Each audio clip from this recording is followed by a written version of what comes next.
సూర్యాపేట దగ్గర ఉధృతంగా ప్రవహిస్తోంది నల్లబండగూడెం చెరువు. జాతీయ రహదారిపై పెద్ద ఎత్తున వరద నీరు ఆగిపోయింది. కోదాడ విజయవాడకు రాకపోకలకు అంతరాయం కలుగుతోంది. రామాపురం బ్రిడ్జ్ పై వాహనాలు నిలిచిపోయాయి. హైదరాబాద్ నుంచి విజయవాడ వెళ్లే వాహనాల్ని దారి మళ్లిస్తున్నారు పోలీసులు. సూర్యాపేటలో నల్లబండగూడెం చెరువు ఉధృతంగా ప్రవహిస్తోంది. ఆ దృశ్యాలు మనం చూడొచ్చు. వాహనాల రాకపోకలు ఎంత కష్టంగా సాగుతున్నాయో. నల్లబండగూడెం చెరువు ఉధృతంగా ప్రవహిస్తున్న కారణంగా జాతీయ రహదారిపై పెద్ద ఎత్తున వరద నిలిచిపోయింది. కోదాడ విజయవాడ మధ్య రాకపోకలకి తీవ్ర అంతరాయం కలుగుతోంది. రామాపురం బ్రిడ్జ్ పైన కూడా పెద్ద ఎత్తున వాహనాలు నిలిచిపోయాయి. హైదరాబాద్ నుంచి విజయవాడ వెళ్లే వాహనాల్ని కూడా దారి మళ్లించాల్సి వస్తోంది. నల్గొండ, మిర్యాలగూడ, గుంటూరు మీదుగా వెళ్లాలని సూచిస్తున్నారు పోలీసులు.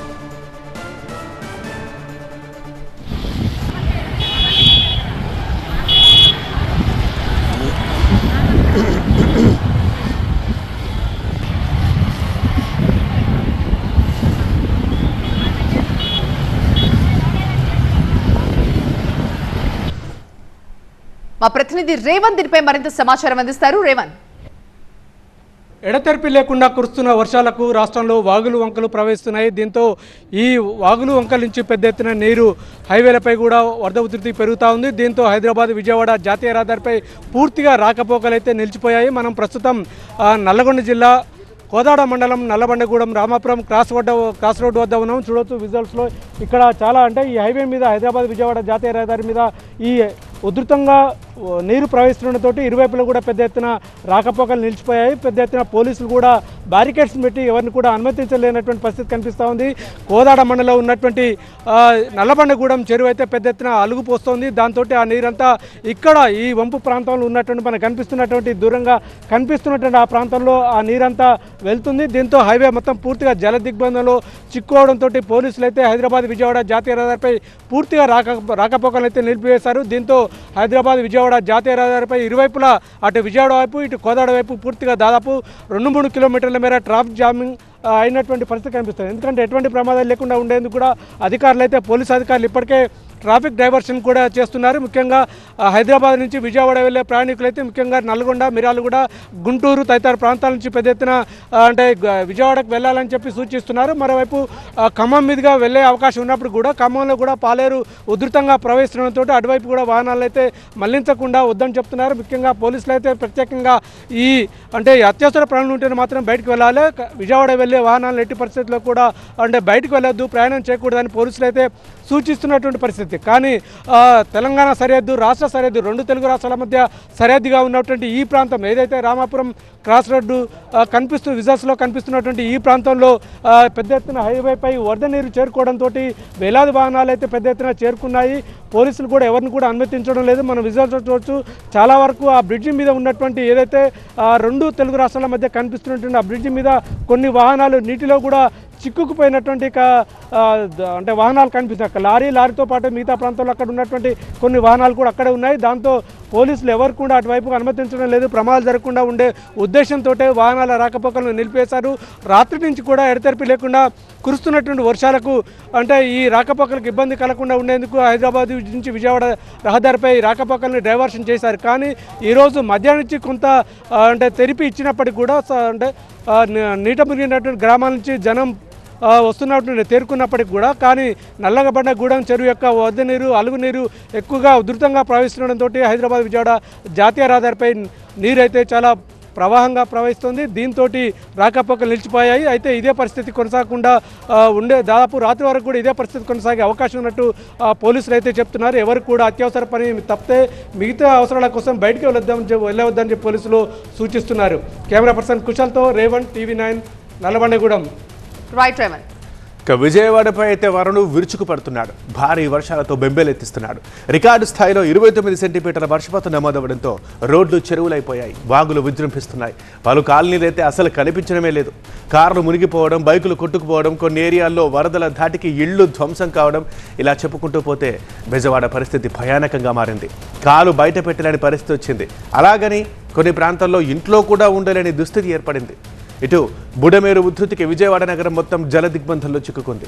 సింగ్ నగర్, అంబాపురం, వైఎస్ఆర్ కాలనీ, రాజీవ్ నగర్, జక్కంపూడి, అజిత్ సింగ్ నగర్, కండ్రిగా, న్యూ రాజరాజేశ్వరిపేట, సుందరయ్య నగర్లు పూర్తిగా నీట మునిగాయి. అనేక కాలనీల్లో 5 అడుగుల మేర నీరు నిలిచిపోయింది. ఆహారం, మంచినీళ్లు లేక జనం తీవ్ర అవస్థలు పడుతున్నారు. రేపు విజయవాడ హైదరాబాద్ హైవేపై మోకాల్లోతు వరద నీరు నిలిచిపోయింది. ఇంద్రకీలాద్రి, మొగల్ రాజపురం, వన్ టౌన్లో కొండ చర్యలు విరిగిపడుతుండడం ఆందోళన కలిగిస్తోంది. ఇక విజయవాడ పరిస్థితిపై సీఎం చంద్రబాబు సమీక్షించారు. సహాయక చర్యలు ముమ్మరం చేయాలని అధికారులను ఆదేశించారు. కృష్ణా నది వారధిని పరిశీలించారు ఏపీ సీఎం.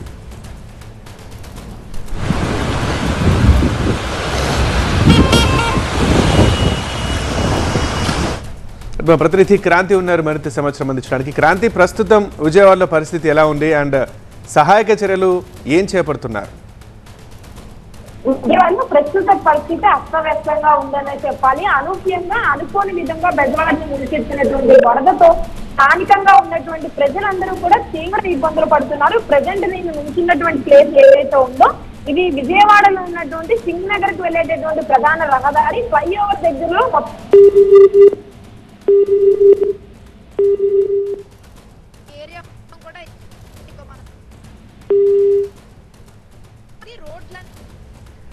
భారీ వర్షాలకు కృష్ణానది ఉగ్ర రూపం దాల్చింది. కుంభవృష్టితో ఉప్పొంగి ప్రవహిస్తోంది. దీంతో ప్రకాశం బ్యారేజ్ దగ్గర 2వ ప్రమాద హెచ్చరిక జారీ చేశారు అధికారులు. లోతట్టు ప్రాంతాలన్నీ కూడా నీట మునిగిపోయాయి. ఇళ్లలోకి భారీగా వరద నీరు వచ్చేరుతోంది.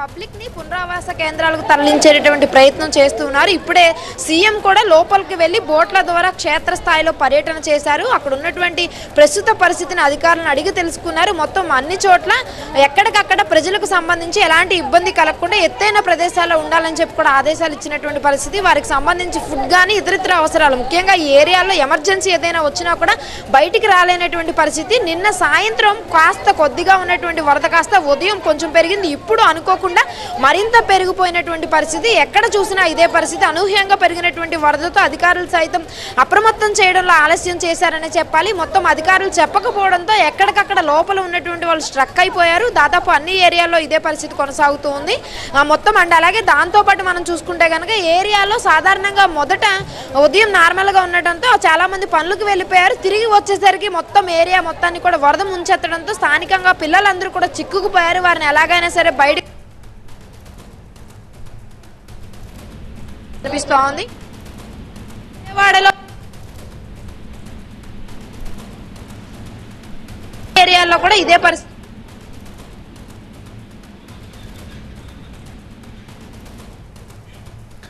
Right, thank you Kranti. అది పరిస్థితి. ఒక బుడిమేర దగ్గర రైట్ సైడ్ బాక్స్లో మనం చూస్తున్నాము. వరద ధాటికి అసలు ఇళ్ళు మునిగిపోతున్నాయి, వెహికల్స్ మునిగిపోతున్నాయి. కొన్ని చోట్ల జాతీయ రహదారులు కూడా పూర్తిగా నీటి మునిగిన పరిస్థితి మనం చూస్తున్నాం. 2 రోజులుగా అక్కడ కుంభవృష్టి పడుతోంది. అండ్ ఇక ఏపీ సీఎం వచ్చి ఒకసారి పరిస్థితిని సమీక్షించే విజువల్ మనం చూస్తున్నాం.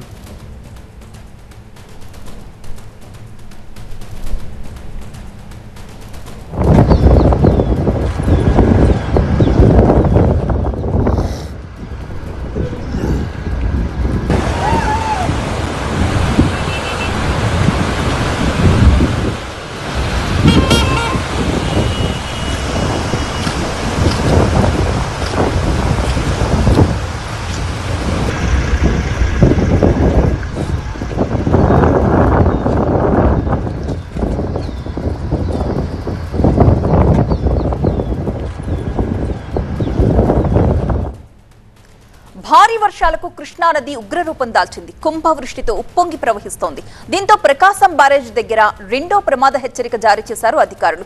మరొక వైపు లోతట్టు ప్రాంతాలు నీట మునిగిపోయాయి. ఇళ్లలోకి భారీగా వరద నీరొచ్చి చేరుతోంది.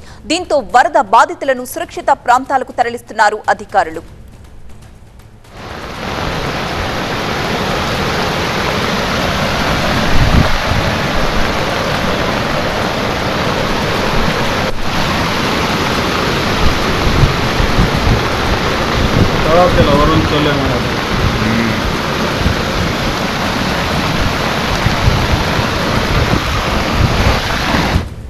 మరింత సమాచారం మా ప్రతినిధి శివకుమార్ అందించడానికి సిద్ధంగా ఉన్నారు. లైవ్ లో శివకుమార్, ఎన్ని పునరావాస కేంద్రాలను ఏర్పాటు చేశారు? ఎలా ఉంది అక్కడ సిచ్యువేషన్? ప్రకాశం బ్యారేజీకి భారీగా వరద పోటెత్తడంతో అధికారులు ఆ నీటిని దిగువకు విడుదల చేస్తూ ఉన్నారు. దీంతో కృష్ణానది పరివాహక ప్రాంతంలో ఉన్నటువంటి లోతట్టు ప్రాంతాల్లో ఉన్నటువంటి నివాసాల్లోకి భారీగా వరద నీరు వచ్చి చేరింది. ప్రస్తుతం నేను ఉన్నటువంటి పరిస్థితిని కూడా చూడొచ్చు.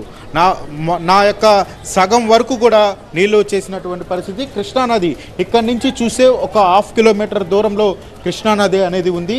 ఈ కృష్ణానది పెద్ద ఎత్తున కూడా వరద నీరు వచ్చి చేరటంతో ఈ లోతట్టు ప్రాంతంలో ఉన్నటువంటి నివాసాల్లోకి ఈ యొక్క వరద నీరు వచ్చి చేరింది. దీంతో సురక్షిత ప్రాంతాలకు వెళ్ళాలని చెప్పని అధికారులు మొత్తాన్ని కూడా ఇక్కడి నుంచి సురక్షిత ప్రాంతాలకు తరలిస్తూ ఉన్నారు. మరోవైపు సీఎం చంద్రబాబు కూడా కూటమి నేతలందరూ కూడా ఈ సహాయ కార్యక్రమాల్లో పాల్గొనాలని చెప్పని ఆదేశించిన నేపథ్యంలో కూటమికి సంబంధించిన నేతలందరూ కూడా వాళ్ళనందరినీ కూడా సురక్షిత ప్రాంతాలకు తరలించే ప్రయత్నం చేస్తూ ఉన్నారు. కొంతమంది ఉన్నారు. అసలు ఎలా ఉంది ఇక్కడ పరిస్థితి? పులిపాక గ్రామంలో కట్ట కింద దాదాపుగా 6,000 మంది జీవనం సాగిస్తూ ఉంటారు. అరగంట క్రితం వరకు ఇక్కడ ఏమాత్రం రోడ్డు కనబడతానుందో అందరినీ బయటికి తరలించే ప్రయత్నంలో అరగంట తర్వాత నడుము లోతు నీళ్ళు వచ్చింది. దాదాపు 9 లక్షల క్యూసెక్ల నీరు విడుదల కావడంతోనే ఇంత నీరు రావడం జరిగింది. ఇంకా రాను ఇంకా ఎన్ని క్యూసెక్ల నీరు విడుదలవుతాయో తెలియని పరిస్థితి. ప్రకాశం బ్యారేజీ మొత్తం 72 గేట్లు ఎత్తివేసిన దరిమిలా ఈ నీరు ఇంకా ఉధృతి పెరిగి ఇంకా ముంపుకు గురయ్యే ఇది భయం ఉంది. కాబట్టి ప్రజలందరినీ అధికారులతో మాట్లాడి సురక్షితమైన ప్రాంతం పులిపాక గ్రామ పంచాయతీ కార్యాలయంలో వసతి ఏర్పాటు చేయడం జరిగింది. ప్రతి ఒక్కరిని కూడా ఇక్కడి నుంచి అధికారులతో సహకరించి అందరినీ పులిపాక గ్రామ పంచాయతీ కార్యాలయానికి తరలించే ఏర్పాట్లో ఉన్నాము. ఇక్కడైతే ఆస్తి నష్టం అయితే చాలా జరిగింది. ఇక్కడ వచ్చి బైకులు మునిగిపోయినాయి చూడొచ్చు. ఇళ్లలో సోఫా సెట్లు కానీ ఇళ్లలో ఫర్నిచర్ కానీ అన్నీ కూడా నీళ్ళు వెళ్ళిపోయి దాదాపుగా పూర్తిగా ధ్వంసం అయిపోయిన పరిస్థితి అయితే ఏర్పడి ఉంది. అమ్మ మీరేం చెప్తారు? అసలు ఇక్కడ పరిస్థితి ఎలా ఉంది? చాలా ఘోరంగా ఉందండి. మేము ఇక్కడ అంటే స్థానికంగా నేను ఇక్కడ పెద్దపులిపాక గ్రామ అధ్యక్షురాలి జనసేన పార్టీ. అయితే ఇది 2019లో ఒకసారి వచ్చిందండి. అప్పుడు చెప్పాము కానీ ఇదేంటంటే వాటర్ బయటకు వెళ్ళవండి. ఇక్కడ శ్రీనగర్ మాత్రం బాగా ఇబ్బందిగా ఉంటుంది మాకు అన్నింటి పరంగా. కొంచెం ఏదైనా సరే ఎమ్మెల్యే గారు కానీ వీళ్ళందరూ కూడా కొంచెం సుమారు ఇక్కడ ఎన్ని ఇల్లు ఈ జల దిగ్బంధంలో చిక్కుకున్నాయి? ఒక 1000 గడప దాకా జల దిగ్బంధం చిక్కుకున్నాయండి. 5 నుంచి 6,000 మంది నివాసం ఉన్నారు ఇక్కడ. అయితే వరద వచ్చి వెళ్ళటం ఒక ఎత్తు, వచ్చిన తర్వాత వాటర్ బయటకు వెళ్ళటం అనేది ఒక ఎత్తు. ఇక్కడ డ్రైన్ ఇటు కొంచెం ఇబ్బంది. ఇది ప్రకృతి విపత్తి కాబట్టి ఎమ్మెల్యే గారు తక్షణం స్పందించి వచ్చారు. ఆయన తగు చర్యలు తీసుకున్నారు. ఇక్కడ ఈ షెల్టరు ఆహారం ఇవన్నీ ఏర్పాటు చేశారు. కాకపోతే రేపొద్దున పరిస్థితి అనేది ఇంకా వాటర్ పెరిగితే ఏంటనేది తెలియాలండి. ప్రస్తుతం ఇక్కడ ఉన్నటువంటి పరిస్థితి గంటకి కూడా ఈ వరద వృద్ధి అనేది పెరగటంతో ఇక్కడ ఉన్నటువంటి స్థానిక ప్రజలందరూ కూడా భయాందోళనకు గురవుతూ ఉన్నారు. ఇక్కడ లోతట్టు ప్రాంతాల్లో నివాసాలు ఉంటున్నటువంటి వారిని అందరినీ కూడా అధికారులు సురక్షిత ప్రాంతాలకు తరలించే ఏర్పాట్లు చేస్తూ ఉన్నారు. సురక్షిత ప్రాంతాలకు తరలించే ప్రయత్నం అయితే చేస్తూ ఉన్నారు. దీనికి సంబంధించి కూడా ప్రభుత్వం కూడా అన్ని ఏర్పాట్లు చేపడుతుంది. పునరావాస కేంద్రాలను కూడా ఏర్పాటు చేశారు. అయితే ఎవరైతే లోతట్టు ప్రాంతాల్లో ఉండి జల దిగ్బంధంలో చిక్కుకున్నారో వారందరూ కూడా ఒక సురక్షితమైనటువంటి ప్రాంతాల్లో ఉండాలి. అదేవిధంగా ఎత్తైనటువంటి మేడల మీద ఉండాలని చెప్పని కూడా సీఎం కూడా ఆదేశాలు జారీ చేశారు. అదే కాకుండా లోతట్టు ప్రాంతాల్లో దిగువ ప్రాంతంలో లోతట్టు ప్రాంతాల్లో ఉండే వారందరూ కూడా అప్రమత్తంగా ఉండాలని చెప్తూ ఉన్నారు. ప్రస్తుతం యలమల కుదురు వద్ద ఇక్కడ ఉన్నటువంటి పరిస్థితిని మొత్తం చూడొచ్చు. పునరావాస కేంద్రాలకు తీసుకువెళ్లేందుకు అన్ని ఏర్పాట్లు చేపడుతూ ఉన్నారు. లోపల చిక్కుకున్నటువంటి వారందరినీ కూడా తీసుకొచ్చేటువంటి ప్రయత్నాలు అయితే అధికారులు చేస్తూ ఉన్నారు. ట్రాక్టర్ల సహాయంతో అట్లా అన్ని రకాలుగా కూడా వారందరినీ కూడా ఒక సురక్షితమైనటువంటి ప్రాంతాలకు తీసుకొచ్చేటువంటి ప్రయత్నం చేస్తూ ఉన్నారు. కొంతమంది వృద్ధులు కావచ్చు, అనారోగ్యంతో ఆ ఇళ్లలో ఉన్న వాళ్ళు బయటకు వచ్చేటువంటి కూడా పరిస్థితి కూడా లేదు. దీంతో ఈ కూటమికి సంబంధించినటువంటి కార్యకర్తలు వీళ్ళందరూ కూడా ఇక్కడికి చేరుకొని వారందరినీ కూడా సురక్షితంగా బయటకు తీసుకొస్తున్నటువంటి పరిస్థితులు కూడా కనపడుతూ ఉన్నాయి. రైట్, ఇక ఖమ్మంలో సిచ్యువేషన్ ఏ విధంగా ఉందో చూద్దాం. భారీ వర్షాలకు ఖమ్మం అతలాకుతలం అవుతుంది. ఎటు చూసినా వరద నీరే కనిపిస్తుంది. మున్నేరు ఉప్పొంగి ప్రవహిస్తుండటంతో ప్రకాష్ నగర్ పూర్తిగా నీట మునిగిపోయింది. వరద దాటికి పలు ఇళ్లు ధ్వంసమయ్యాయి. కొన్ని కాలనీలో చెట్లు విరిగిపడ్డాయి. కార్లు, బైక్లు కొట్టుకుపోయాయి. ఖమ్మం సిటీలోని కవిరాజ్ బీడీఎస్ కాలనీలో భారీగా వరద నీరు చేరింది. పలు చోట్ల వరదలో చిక్కుకున్న వారు సాయం కోసం ఎదురు చూస్తున్నారు. ఖమ్మం జిల్లాలో పర్యటించారు డిప్యూటీ సీఎం భట్టి విక్రమార్క. వైరా మున్సిపాలిటీలోని ఇంద్రమ్మ కాలనీ వరద ముంపునకు గురి కావడంతో ఆ ప్రాంతాన్ని పరిశీలించారు. అధికారులను అడిగి వివరాలు తెలుసుకున్నారు భట్టి. బ్రిడ్జ్ మీద నడుస్తున్నారు ఆల్రెడీ. బ్రిడ్జ్ మీద నడుస్తున్నారు. 8 మంది ఉన్నారట. 8 మంది. ఇదే అంశానికి సంబంధించి మరింత సమాచారాన్ని మా ప్రతినిధి నారాయణ అందిస్తారు. నారాయణ, భారీ వర్షాలకు ఖమ్మం మొత్తం అతలాకుతలమైన పరిస్థితి. మున్నేరు వాగు ఉధృతంగా ప్రవహిస్తుండటంతో లోతట్టు ప్రాంతాలన్నీ జలమయమయ్యాయి. ఒక అపార్ట్మెంట్ లో ఒక కుటుంబం మొత్తం చిక్కుకున్నట్టు తెలుస్తుంది. వారిని సురక్షిత ప్రాంతాన్ని తరలించారా? లోతట్టు ప్రాంతాల పరిస్థితి ఏంటి?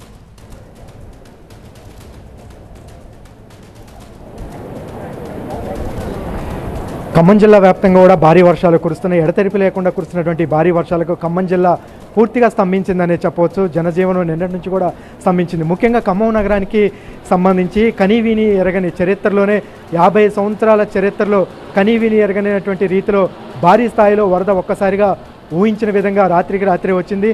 దాదాపుగా 1000 క్యూసెక్కుల వరద మున్నేరుకు వచ్చి చేరుతుంది. మనం వెనుకున్న భాగం మొత్తం కూడా మున్నేరు ప్రాంతం. ఎగువ క్యాచ్మెంట్ ఏరియాలో ఎగువ ప్రాంతాల్లో కురుస్తున్నటువంటి భారీ వర్షాలకు వరద తోడే ఇక్కడ ఉన్నటువంటి స్థానికంగా ఉన్నటువంటి వాగులు వరద కూడా తోడే అంతకంతకు పెరుగుతున్నటువంటి పరిస్థితి. ఖమ్మం నగరం ఒక విధంగా చెప్పాలంటే 4 వైపులా అష్టదిగ్బంధం చేసినట్టుగా కూడా వరద ప్రవాహం చిక్కుకోనుంది. దీంట్లో భాగంగా మున్నేరు పరివాహక ప్రాంతాలైనటువంటి కాలువడ్డు దగ్గర నుంచి నిజాంపేట, బొక్కలకాడ, కవిరాజ్ నగర్, ప్రకాష్ నగర్ ఈ ప్రాంతాలలో కూడా కొన్ని అపార్ట్మెంట్లు, కొన్ని ఇళ్లలో కొన్ని కుటుంబాలు చిక్కుని ఇట్లా వివిధ ఘటనలలో వివిధ ప్రాంతాలలో ఉదయం నుంచి కూడా చిక్కుకోవటం, వాళ్ళని రెస్క్యూ చేయటం జరుగుతూనే ఉంది. ఇప్పుడు ప్రస్తుతం మన వెనకాల ప్రకాష్ నగర్ బ్రిడ్జి ప్రమాదకర స్థాయి దాటి వరద ప్రవహిస్తోంది. బ్రిడ్జి కూడా పూర్తి స్థాయిలో మునిగిపోయి ఆ బ్రిడ్జి మీద 4 అడుగుల మేర వరద ప్రవహిస్తుంది. ఆ బ్రిడ్జి మీదే 9 మంది ప్రస్తుతం బిక్కుబిక్కుమనుకుంటూ మధ్యాహ్నం నుంచి కూడా సహాయం కోసం ఎదురు చూస్తున్నారు. అయితే రెస్క్యూ ఆపరేషన్ చేయడానికి ఎవరు కూడా దగ్గరికి వెళ్లే పరిస్థితి లేకపోవడంతో పోలీసులు, ఇటు అధికార యంత్రాంగం, జిల్లాకు చెందినటువంటి 3 మంత్రులు కూడా అనేక ప్రయత్నాలు మధ్యాహ్నం నుంచి చేస్తున్నారు. ఇక్కడ నిజాంపేట, బొక్కలగడ్డలో ఉన్నటువంటి ఫ్యామిలీని వాళ్ళందరినీ కూడా రక్షించేందుకు రెస్క్యూ ఆపరేషన్ చేయడానికి వెళ్ళటానికి కూడా పరిస్థితులు అనుకూలించట్లేదు. ఏపీ నుంచి మరి కాసేపట్లో ఒక హెలికాప్టర్ రాబోతుంది. మంత్రి తుమ్మల నాగేశ్వరరావు సిఎస్తో కూడా మాట్లాడారు. హెలికాప్టర్ రాబోతుంది. ప్రస్తుతం ప్రకాష్ నగర్ బ్రిడ్జి వద్ద ఉన్నటువంటి 9 మంది పరిస్థితి బిక్కుబిక్కుమనుకుంటూ సాయం కోసం ఎదురు చూస్తున్నారు. ఎందుకంటే వరద ఉధృతి అంతకంతకు పెరుగుతోంది. మున్నేరు వరద మధ్యలో ఉన్నటువంటి పరిస్థితి ఉంది. బ్రిడ్జికి కానీ అటు కోతగినకి ఏమాత్రం గురైనా కూడా వాళ్ళు ప్రమాదపు అంచున ప్రాణాలు అరచేతిలో పెట్టుకొని బిక్కుబిక్కుమంటున్నటువంటి పరిస్థితి. ముందుగా వాళ్ళని రెస్క్యూ చేసేందుకు హెలికాప్టర్ని అయితే మరి కాసేపట్లో వచ్చే అవకాశం ఉంది. ఇతర మార్గాలు కూడా పరిశీలించారు కానీ వాతావరణం ఏమాత్రం కూడా అనుకూలించకపోవడంతో హెలికాప్టర్లు కూడా వచ్చే పరిస్థితి ఇప్పటిదాకా కూడా కుదరలేదు. ఉదయం నుంచి మంత్రులు పొంగులేటి, తుమ్మల, డిప్యూటీ సీఎం బట్టి విక్రమార్క అనేక ప్రయత్నాలు కూడా చేస్తున్నారు. ఇక్కడ సిపి, కలెక్టర్, వివిధ శాఖల అధికారులు దగ్గరుండి సహాయక చర్యలను, పరిస్థితులు ఎప్పటికప్పుడు కూడా పర్యవేక్షిస్తున్నారు. ముఖ్యంగా ఖమ్మం నుంచి హైదరాబాదు, ఖమ్మం నుంచి విజయవాడ, ఖమ్మం నుంచి కొత్తగూడెం వెళ్ళేటువంటి 4 వైపుల రహదారుల మీద కూడా పెద్ద ఎత్తున వరద నీరు వచ్చి చేరింది. ఖమ్మం నగరంలోకి మున్నేరు వరద పరివాహక ప్రాంతం నుంచి వరద అంతకంతకు చొచ్చుకొని నగరంలోకి దాదాపుగా మయూరి సెంటర్, బ్రిడ్జి, జూబ్లీ వరకు కూడా వచ్చి చేరింది. అకస్మాత్తుగా వచ్చినటువంటి వరదతో అనేక మంది కాలనీలు, ఇళ్ళు కూడా మునిగిపోయినటువంటి పరిస్థితి. ఫస్ట్ ఫ్లోర్, సెకండ్ ఫ్లోర్లు ఉన్నటువంటి వాళ్ళు బిక్కుబిక్కు అనుకుంటూ కొన్ని కుటుంబాల వాళ్ళు సెకండ్ ఫ్లోర్, థర్డ్ ఫ్లోర్లో తలదాచుకున్నటువంటి పరిస్థితి. అందరూ కూడా సహాయం కోసం ఎదురు చూస్తూనే ఉన్నారు. కానీ నలువైపులా కూడా వరద చుట్టుముట్టి ప్రవాహం ఎక్కువగా ఉన్నటువంటి నేపథ్యంలో పోలీసులు కానీ ఇటు లోకల్గా ఉన్నటువంటి గజ ఎత్తుగాళ్ళు కూడా వెళ్ళలేనటువంటి పరిస్థితి. ముందుగా ప్రకాష్ నగర్ దగ్గర ఉన్నటువంటి వాళ్ళని రెస్క్యూ చేసిన తర్వాత మిగిలిన వాళ్ళని కూడా విశాఖపట్నం నుంచి కూడా మరో హెలికాప్టర్ కోసం మంత్రులు ప్రయత్నం చేస్తున్నారు.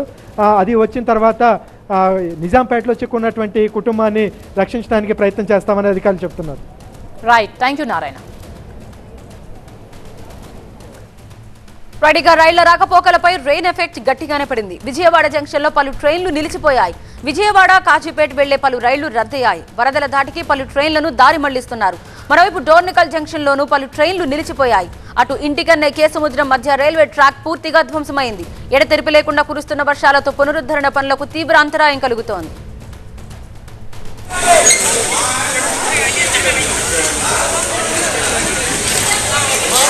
మరింత సమాచారం మా ప్రతినిధి పెద్దీష్ లైవ్ లో అందించడానికి సిద్ధంగా ఉన్నారు. పెద్దీష్, ముఖ్యంగా కేసముద్రం రైల్వే ట్రాక్ ఎలా కొట్టుకుపోయిందో కూడా మనం చూసాం.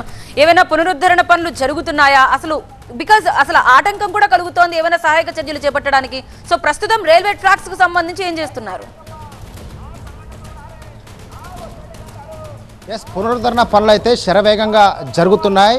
కుండపోత వర్షాలతో ఒకవైపు రహదారులు తెగిపోయి రవాణా వ్యవస్థ ఇక్కడికక్కడే స్తంభించిపోతే ఇంకొక వైపు రైళ్ల రాకపోకలు పూర్తిగా నిలిచిపోయాయి. ఇటు సికింద్రాబాద్, ఖమ్మం, వరంగల్ మధ్య పూర్తిగా రాకపోకలు నిలిచిపోయాయి. సో వరంగల్ నుంచి ఖమ్మం, మహబాద్ మధ్య ఉన్నటువంటి కేసముద్రం మండలం, తాళ్ళపూసలపల్లి, అదేవిధంగా ఇంటికన్న సమీపంలో 2 ప్రాంతాల్లో రైల్వే ట్రాక్ కింద ఉన్నటువంటి ఈ నిర్మాణం అంతా కూడా కొట్టుకుపోయింది. వరద ప్రవాహంతో కొట్టుకుపోయిన నేపథ్యంలో ఒక్కసారిగా ఈ ప్రాంతంలో వెళ్లాల్సినటువంటి ట్రైన్స్ అన్ని కూడా నిలిపివేశారు. మొత్తం 19 రైళ్లను నిలిపేసినట్టుగా సౌత్ సెంట్రల్ రైల్వే ఒక ప్రకటన విడుదల చేసింది. సేమ్ టైంలో 15 రైళ్లను దారి మళ్లించారు. సో వరద ప్రవాహం పోటెత్తిన నేపథ్యంలో ఇంటికన్నే వద్ద రైల్వే ట్రాక్ కింద ఉన్నటువంటి ఆ నిర్మాణం మొత్తం కూడా ఒక్కసారిగా కొట్టుకుపోయి వేలాడుతున్నటువంటి పరిస్థితి ఉంది. ఈ మార్గంలో మరొక 2 రోజుల వరకు కూడా రైళ్లు వెళ్లే పరిస్థితి లేదు. So south central railway GM Arun Kumar Jain కూడా ఎప్పటికప్పుడు తాజా పరిస్థితులను ఉన్నతాధికారులతో సమీక్షిస్తున్నారు. ఆయన కూడా ఈ ప్రాంతాన్ని పర్యవేక్షించారు. సో శరవేగంగా మరమ్మత్తు పనులు అయితే కొనసాగుతున్నాయి. సో ఇప్పటికిప్పుడు రైళ్లు అయితే ఈ మార్గం నుంచి నడిచే అవకాశాలు అయితే లేవు. ఇకపోతే చాలా ప్రాంతాల్లో వరదలు బీభత్సం సృష్టించాయి. రోడ్లు చాలా ప్రాంతాల్లో తెగిపోయి రవాణా వ్యవస్థ పూర్తిగా స్తంభించిపోయింది. వరంగల్ నుంచి అటు భూపాలపల్లి వైపు వెళ్ళే రహదారి కావచ్చు, వరంగల్ నుండి ఇటు ఛత్తీస్గఢ్ వైపు వెళ్ళే రహదారి కావచ్చు, వరంగల్ నుండి అటు ఖమ్మం వైపు వెళ్ళే రహదారి, ఎటునార వైపు వెళ్ళే రహదారి, ఇటు హైదరాబాద్ వైపు వెళ్ళే రహదారి కూడా పూర్తిగా తెగిపోయినటువంటి పరిస్థితి. ఈ నేపథ్యంలోనే రాకపోకలు పూర్తిగా స్తంభించిపోయే, జనజీవనం ఎక్కడికక్కడే నిలిచిపోయినటువంటి పరిస్థితి ఉంది. వాగులు చాలా ప్రాంతాల్లో ఉప్పొంగి ప్రవహిస్తున్నాయి. ముఖ్యంగా చాలా ప్రాంతాల్లో రహదారులపై నుండి వాగులు ఉప్పొంగి ప్రవహించడం, చెరువులు తెగి ఆ మత్తడి వరద నీరు రహదారులపై నుంచి ప్రవహిస్తున్న నేపథ్యంలో చాలా ప్రమాదాలు సంభవించాయి. వరంగల్ ఉమ్మడి జిల్లా వ్యాప్తంగా ఇప్పటివరకైతే 6 జల సమాధి అయ్యారు. ఇందులో ముఖ్యంగా ఖమ్మం మరిపెడ మండలం వద్ద జరిగినటువంటి ఒక ప్రమాదంలో తండ్రి కూతురు చాలా దారుణమైనటువంటి సంఘటన. వాళ్ళు శంషాబాద్ ఎయిర్పోర్ట్కు వెళ్తున్న క్రమంలోనే కారుతో సహా వరదలు చిక్కున్నారు. అందులో కూతురు డెడ్ బాడీ అయితే ఇప్పటివరకు లభించింది. తండ్రికి డెడ్ బాడీ కావచ్చు, అతను ఆచూకీ కూడా ఇప్పటివరకు లభించకపోవడంతో తండ్రి ఆచూకీ కోసం గాలింపు చర్యలు కూడా ముమ్మరంగా కొనసాగుతున్నాయి. రాబోయే 24 గంటల పాటు కూడా ఇదే విధంగా వర్షాలు ఉంటాయని చెప్పి వాతావరణ శాఖ సూచిస్తున్న నేపథ్యంలో అధికార యంత్రాంగం కూడా అప్రమత్తంగా వ్యవహరిస్తున్నారు. థ్యాంక్ యూ పెద్దీష్, డీటెయిల్స్ అందించినందుకు. ఇది